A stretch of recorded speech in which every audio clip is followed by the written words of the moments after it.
Hi everyone, welcome back to the Jodoo Masterclass series.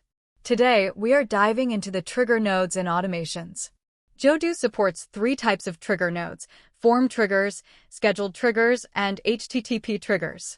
Among these, form and scheduled triggers are more commonly used, which we will pay more attention to today.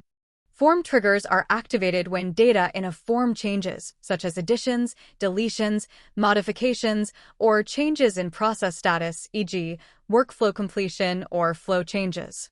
These changes act as signals to trigger automation actions. For example, this employee named Lynn is going to join the company.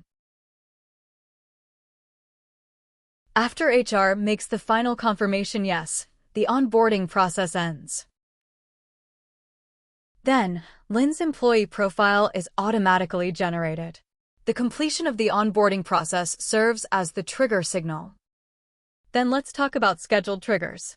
Scheduled triggers use time as signals, enabling automation to perform actions periodically at specific intervals or set times. These triggers are not limited to recurring events. They can also be used for one-time events.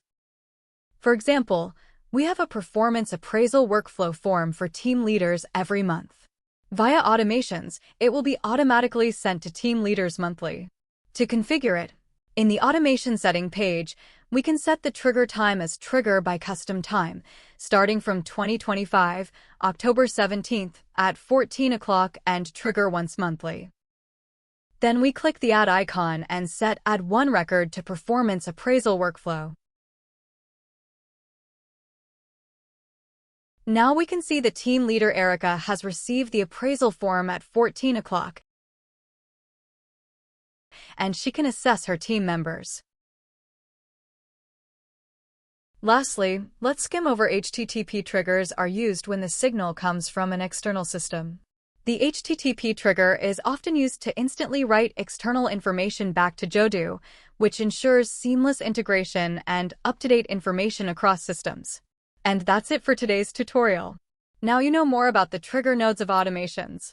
If you found this video helpful, please give it a thumbs up, subscribe, and hit the bell icon so you never miss a new video clip. Have any questions? Drop them in the comments below. We're always here to help.